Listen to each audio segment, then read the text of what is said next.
நண்பர்களுக்கு வணக்கம். நான் உங்கள் இமானுவேல் பேசுகிறேன். நிறைய பேர் சைக்ளோன் லேண்ட்ஃபால் ஆகிட்டா இல்லையா, அதை முதல்ல சொல்லுங்கள் அப்படிங்கிற மாதிரி கேட்குறீங்க. நேற்று இரவே நான் காணொலிகள் இது தொடர்பாக பதிவு பண்ணியிருக்கேன். அது மட்டும் இல்லாமல் எழுத்துப்பூர்வமான பதிவை நமது ஃபேஸ்புக் பேஜ்லேயும் போஸ்ட் பண்ணியிருக்கேன். அது மாதிரி நம்மளுடைய எக்ஸ் தளத்துலேயும் நான் போஸ்ட் பண்ணியிருக்கேன். ஸோ லேண்ட்ஃபால் ஆகிட்டுங்க, அதில் நீங்கள் குழப்பிக்கிறதுக்கு எதுவுமே கிடையாது. வெதர் மாடல்ஸ், அதுவும் ஃபாரின் வெதர் மாடல்ஸை நம்புற அளவுக்கு உங்களுக்கு ஐஎம்டி மேலே ட்ரஸ்ட் இல்லையா என்ன? இந்த ஃபாரின் வெதர் மாடல்ஸ்லாம் நம்ம சப்போர்ட்டுக்காக தான் பயன்படுத்துகிறோம். அதாவது சில நேரங்களில் நம்ம சில விஷயங்களை தெரிஞ்சுக்கிறதுக்காக நமக்கு அப்டேட்டுக்காக நம்ம யூஸ் பண்ணிக்கலாம். பட் லேண்ட்ஃபாலை பொறுத்த வரைக்கும் ஐஎம்டி ஓரளவுக்கு ரொம்ப பக்காவாகவே ப்ரெடிக்ட் பண்ணியிருந்தாங்கன்னு சொல்லலாம். அது என்ன ஓரளவு இருக்குது, நல்லா பக்காவாகவே அதை அவங்க சொல்லியிருந்தாங்க. நமக்கும் அதுக்கு தகுந்த மாதிரி தான் இருந்தது. ஏன்னா டென்சர் அந்த பேண்ட் இருக்கு இல்லையா, ஹை இன்டென்சிட்டி ரெயின்ஃபால் கொடுக்கக்கூடிய அந்த பேண்ட் புதுச்சேரி, திண்டிவனம் சரௌண்டிங்ஸ்லாம் விழுந்து மிகப்பெரிய அளவிலான மழை பொழிவு அங்கெல்லாம் ஏற்படுத்தி இருக்கிறது.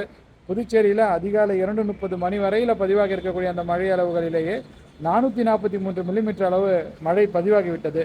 அதன் பிறகு பார்த்தீங்கன்னாக்கா நமக்கு ரெயின்ஃபால் டேட்டா கிடைக்கல. அதாவது கடைசி ஒரு 6 மணி நேரத்தில் என்ன பதிவாகி இருக்குது அப்படிங்கிறது நமக்கு தெரியல. அது என்னங்கிறது தெரிய வந்த பிறகு நான் உங்கள் கூட பகிர்ந்து கொள்கிறேன். மொத்தத்தில் பார்த்தீங்கன்னாக்கா தமிழகத்தில் குறிப்பாக விழுப்புரம் மற்றும் கடலூர், அதே போல் நம்ம புதுச்சேரி மாவட்டத்தில் கனமழையானது பதிவாக இருக்கிறது. கடலூரில் இன்றைக்கு காலையில் கூட பார்த்தீங்கன்னாக்கா ஒரு 6 மணி நேரத்தில் 120 மில்லிமீட்டர் அளவு மழையானது பதிவானது. மொத்தமாக கடந்த 24 மணி நேரத்தில் 236 மில்லிமீட்டர் அளவு மழையானது பதிவாக இருக்கிறது. இப்போ சுழற்சியானது கொஞ்சம் கொஞ்சமாக நகர தொடங்கி இருக்கிறது. அது நமக்கு தெரியுது. ஸோ அதை உறுதிப்படுத்துறதுக்காக தான் நாங்கள் இப்போ இந்த காணொலியை பதிவு செய்து கொண்டு இருக்கிறேன். ஏன்னா இப்போ எனக்கு நீங்கள் பின்னாடி பார்த்துட்டு இருக்கீங்களா, அது எனக்கு கிழக்கில் இருக்கக்கூடிய பகுதி. இது பார்த்தீங்கன்னாக்கா எனக்கு வடக்கில் இருக்கக்கூடிய பகுதி. அதே மாதிரி இந்த இடத்த பாருங்கள், இது எனக்கு மேற்கில் இருக்கக்கூடிய பகுதி. ஸோ இது தெற்கில் இருக்கக்கூடிய பகுதி, மேற்கு கிடையாது. ஸோ இந்த இடம் தெற்கு, இது மேற்கு. நான் இப்போ என்ன பண்ணுறேன்னா டைம் லேப்ஸ் எடுத்திருக்கேன்.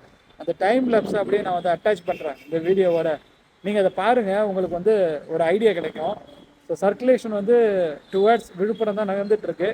மேற்கு நோக்கி நகரும். விழுப்புரத்தில் கனமழை பதிவாகும். அதன் பிறகு பார்த்தீங்கன்னாக்கா கள்ளக்குறிச்சி டிஸ்ட்ரிக்ஸில், அதன் பிறகு பார்த்தீங்கன்னா திருவண்ணாமலை டிஸ்ட்ரிக்ட்லலாம் ஹெவி ரெயின் ரெக்கார்ட் ஆகலாம். இப்போ டைம் என்னன்னு கேட்டிங்கனாக்கா காலை 11:40 மணி ஆகுது. இன்னும் ஒரு 20 நிமிஷத்தில் பார்த்தீங்கன்னாக்கா நம்ம நண்பகலை ரீச் பண்ணிவிடுவோம்.